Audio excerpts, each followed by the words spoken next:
Hello and hello. Thank you so much for joining me today for Last Week in Germany, where I, some random ass American guy from Indiana, keep up to date on what's going on in Germany, specifically what happened in the last 7 days to make sure I don't fall behind. So I found a couple of headlines here that sounded interesting to me to start off. Then we'll go over the top posts on the Reddits. But this one's a big news story. You know, I'm hearing this headline a lot, just about Merz talking about the nuclear deterrent must be strengthened in Europe. Which, I mean, my initial reaction to hearing that, it's like, okay, that's a little bit scary. It's a little bit scary, you know. It's definitely a sign of the times. Not good. Nuclear warfare bad. But of course, I do understand nuclear deterrent, very important. This involves the USA giving certain NATO partners, including Germany, access to nuclear bombs in the event of war. Oh, okay. Because Germany's not allowed to own nuclear bombs, right? But I was unaware that in NATO, we will actually give you guys nukes during a war. Interesting. And the Bundeswehr has aircraft on hand to fly the bombs. Wow. Unfortunately, in that circumstance, it sounds like the whole world would be in World War III, and it would be nuclear World War III, and, well, hopefully I would have internet in my underground bunker to continue this show. We still have two nuclear powers in Europe. There are France and the UK. Okay, honestly, I didn't know France had nukes. That's interesting. So France and the UK. Talks should always be conducted from the viewpoint of complementing the American nuclear shield, which of course we want to see maintained. That's good. Okay, then I saw this headline, which kind of caught my eye just because this sounds like a Tuesday in America. I mean, let's be honest. This wouldn't even really be a news story. This would be like a local headline.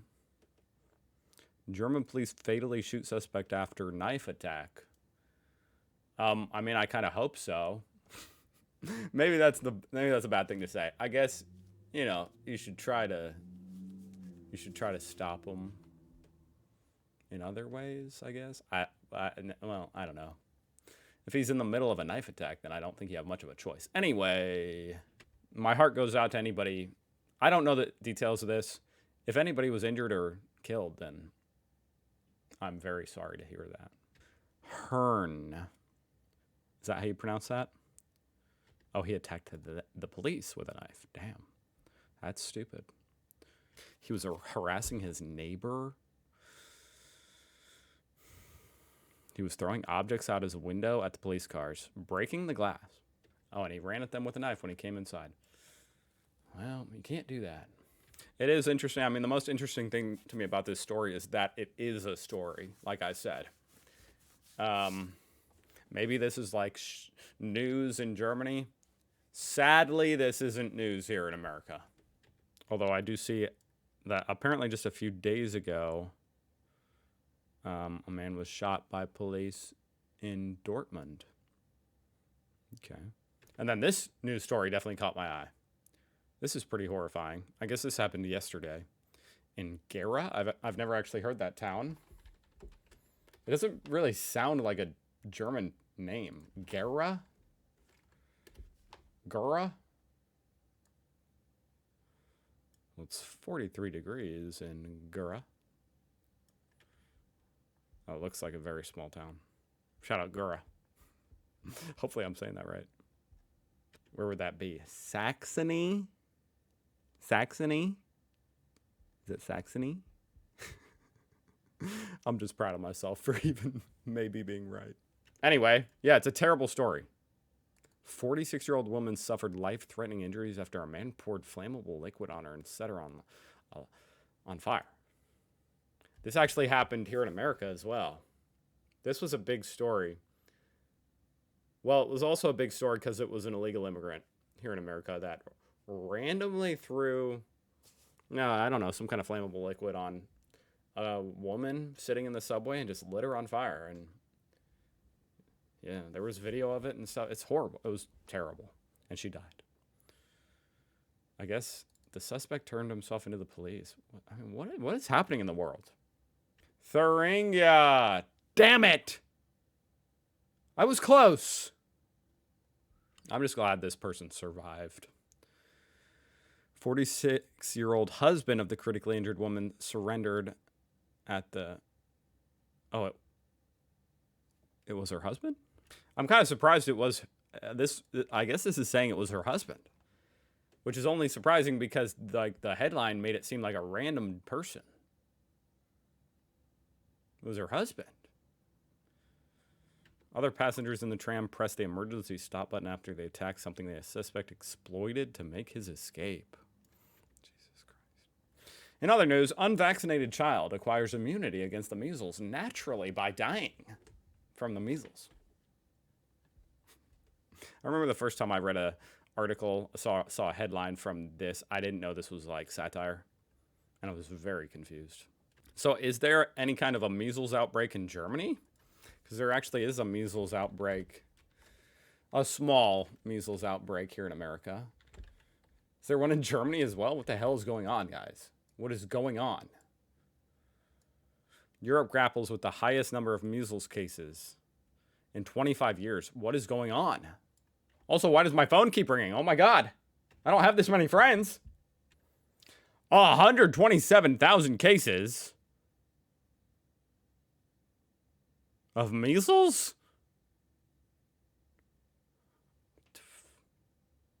I mean, this is like a pretty big story here in America.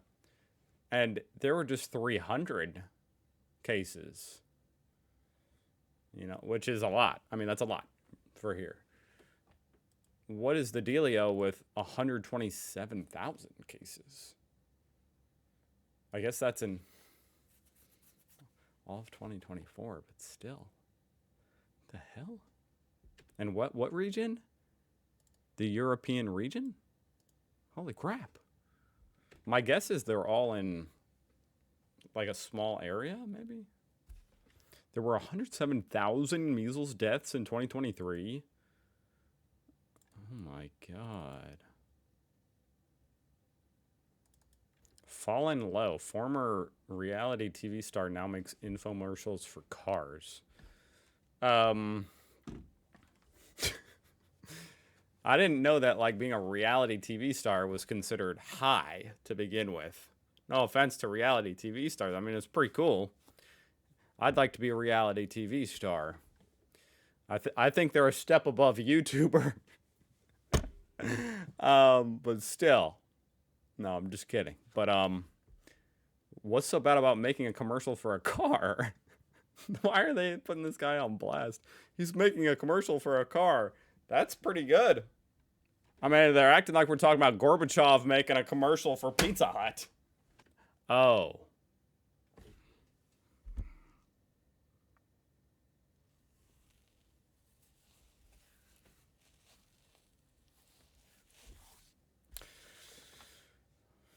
This was another satire. Also, I don't know what to click here. They're talking about Trump. Oh my God. Dude, what do I click? Oh my God, this was so cringe. Did you guys see him call it Tesla? Holy shit. Thank you all very much. I love Tesla.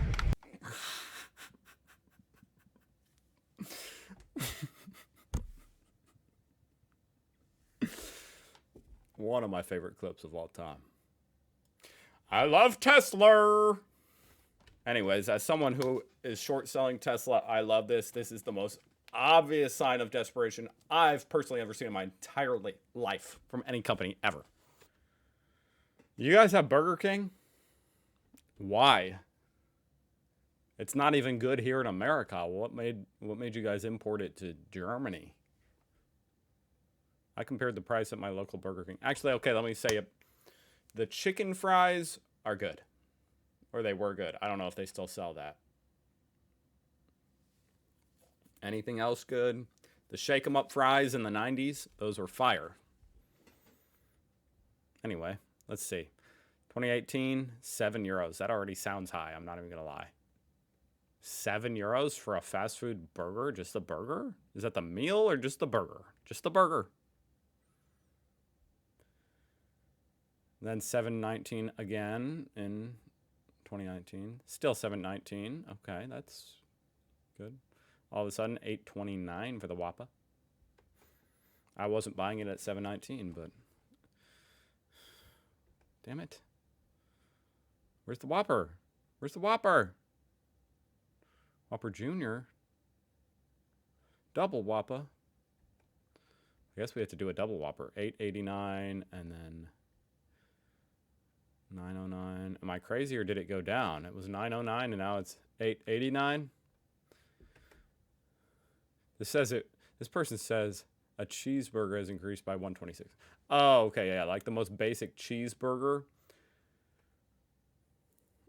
Yeah. Anything that is like a dollar menu item, like the dollar menu no longer exists. The dollar menu was only ever there to attract customers and, to attract poor people to bring their rich friends. I was the poor person. They were barely making any margin on it to begin with. So yeah, they could not continue to sell those for $1 after high inflation. Hell no. That's why those items, the dollar items, have doubled. Whereas the ones that were already overpriced, like the Whopper, it's only gone up $1. Let's move on. Naturalization test results. I mean, this is the top post. I don't even know what this means. Let me see what this means, guys. Naturalization test results. Citizenship test. Successfully participated with 33 out of 33 points. Yeah!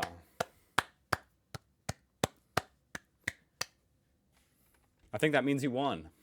Congrats. You can make it in Germany as a foreigner.